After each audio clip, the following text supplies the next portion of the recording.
معاذ اللہ خدا کو ظالم کہہ رہا ہوتا ہے کبھی کوئی، اور لڑکے لڑکیاں سن رہے ہیں، شیئر ہو رہے ہیں۔ السلام علیکم دوستو، آج کی ویڈیو ہے میوزک کے بارے میں۔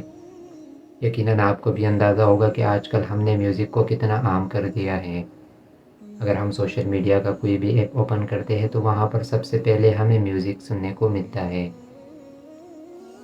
پھر اگر بات کریں ہم ٹک ٹاک کی یا فیس بک ریلز کی یا فیس بک سٹوریز کی، یہاں تک کہ میسنجر کی سٹوریز کی اگر بات کریں تو وہاں پر بھی ہر بندے نے میوزک پہ لپ سنگ کر کے وہاں پر اپلوڈ کیا ہوتا ہے۔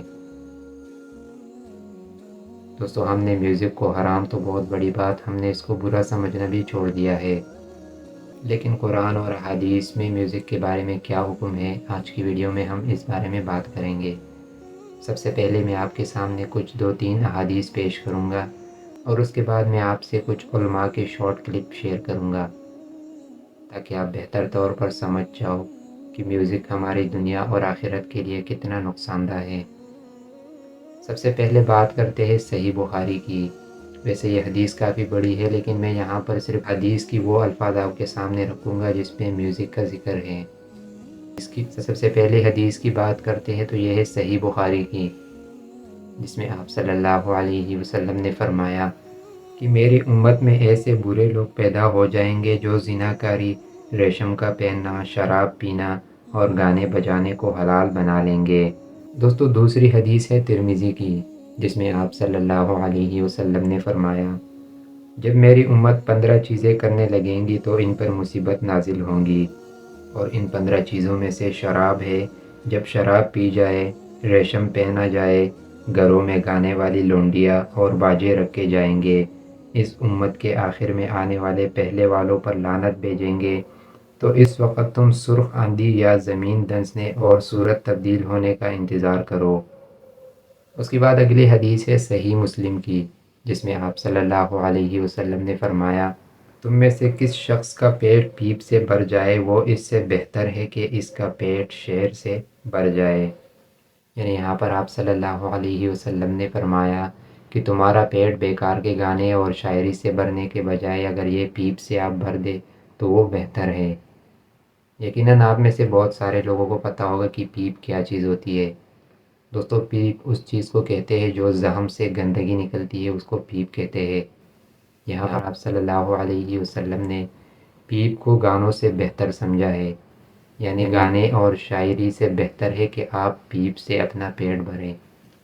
دوستو، اب میں آپ کے سامنے کچھ علماء کے شارٹ کلپ دکھاؤں گا۔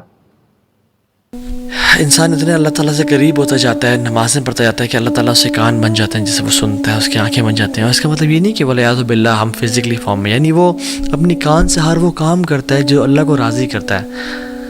گناہ نہیں، غیبت نہیں سنتا، چغلی نہیں سنتا، میوزک نہیں سنتا، اپنی آنکھوں سے وہ دیکھتے جو اللہ جس سے راضی ہوتا ہے۔ یہ فلتھ اور پورن اور یہ گندگی اور ٹک ٹاک، یہ گند ہے، میوزک یہ نہیں دیکھتا۔ قرآن پڑھتا ہے، لوگوں کی مدد کرتا ہے، مسکینوں کا خیال رکھتا ہے، اور ہاتھوں کا بھی یہ معاملہ ہے، ٹانگوں کا بھی یہ معاملہ ہے۔ تو یہ پہلی چیز، ٹو بیکم اے ولی آف اللہ سبحانہ وتعالی۔ زبان کی احتیاط بہت ضروری ہے۔ اچھا، پھر یہ ایک تو کامیڈی، دوسرا یہ گانے ہیں۔ یہ بڑے ینگسٹر بیٹھے ہیں آج کل، بڑے گانے باجے جناب چل رہے ہوتے ہیں۔ اچھا، گانوں میں بھی ایسے جملے جان بوجھ کے ڈالے جاتے ہیں، معاذ اللہ خدا کو ظالم کہہ رہا ہوتا ہے کبھی کوئی، اور لڑکے لڑکیاں سن رہے ہیں، شیئر ہو رہے ہیں، گنگنا رہے ہیں۔ تمہیں پتہ ہی نہیں ہے کہ تمہارا ایمان چھینا جا رہا ہے۔ اور یہ جو دنیا کے اندر کہا جاتا ہے کہ موسیقی جو ہے روح کی غذا ہے، تو واقعہ یہ ہے کہ عام موسیقی جو دنیا میں ہو رہی ہے، اور بد نصیب جو اس وقت کا دور ہے، یہ پاپ میوزک جو ہے، یہ تو سوائے انسان کے جو سفلی جذبات ہیں ان کو حرکت میں لانے کے اس کا کوئی کام نہیں ہے۔ آج کی موسیقی میں پورا انسان کا نچلا جسم جو ہے وہ دھڑکتا ہے، دھڑکتا ہے اور چلتا ہے، دوڑتا ہے۔ یہ انسان کے سفلی اور گھٹیا اور نچلے جذبات کو حرکت میں لانے والا۔ جیسے آپ ایکسرسائز کرتے ہیں، جم جاتے ہیں، آپ جب تک ایکسرسائز کر رہے ہیں، اپنے مسلز بنا رہے ہیں، ڈمبلز کو اٹھا رہے ہیں، چیسٹ کی ایکسرسائز کر رہے ہیں، آپ کو پین نہیں ہوگی، کیونکہ آپ کا انڈورفن ریلیز ہو رہا ہے۔ انڈورفن آپ کا کیمیکل ہے جو ایکسرسائز کرتے ہوئے ریلیز ہوتا ہے۔ جیسے ہی آپ گھر آئیں گے انڈورفن نکلنا بند، وائی؟ بیکاز ایکسرسائز ختم، اب درد ہوگی۔ اب اس درد کو ختم کرنے کے لیے اگلے دن دوبارہ جم جانا پڑے گا۔ جب تک جم نہیں جائیں گے وہ درد رہے گی۔ اسی طرح درد آہستہ آہستہ ختم ہو جائے گی، مسلز عادی ہو جائیں گے اس چیز کے۔ Same music does, when we listen to music, when we listen to anything that increases dope, ہمیں اس وقت مزہ آئے گا۔ جیسے میوزک ختم ہوا، بے چینی شروع، رات کو نیند بھی نہیں صحیح سے شاید آئے گی, گانے چل رہے ہیں مائنڈ میں, وی ول آسک فار مور, اور میوزک اور میوزک. ایک ٹائم آئے گا کہ ہم بالکل ڈیسینسٹائز ہو جائیں گے, برائی اچھائی کا کنسیپٹ ہی ختم ہو جاتا ہے, اور یہی ہماری یوتھ کا ہو چکا ہے کہ برائی اچھائی کنسیپٹ ختم ہے, ڈسٹارٹیڈ کنسیپٹس ہیں برائی اور اچھائی کے. اور یہ ایک حدیث میں بھی آتا ہے. نے سوال کیا ہے کہ قرآن میں کوئی آیت ہے جس میں لکھا ہے کہ میوزک حرام ہے؟ قرآن میں لکھا ہے اطیعوا اللہ اطیعوا الرسول, اوبے اللہ اوبے دی میسج, اللہ کی بات مانو اللہ کے رسول کی بات مانو. تو قرآن یا صحیح حدیث میں موجود ہے, ہمیں ماننا چاہیے. قرآن میں ڈائریکٹ ورس نہیں ہے کوئی صاف الفاظ سے کہ میوزک حرام ہے, انڈائریکٹ ہے, لیکن اللہ کے رسول کی حدیث میں ہے, صحیح حدیث میں لکھا ہے کہ صرف ڈف ہوتا ہے ون سائیڈڈ ڈرم, ڈف الاؤڈ ہے, اس کے علاوہ باقی میوزیکل انسٹرومنٹس حرام ہیں. اللہ تعالی ہم سب کو سمجھنے کی اور عمل کرنے کی توفیق عطا فرمائے, آمین.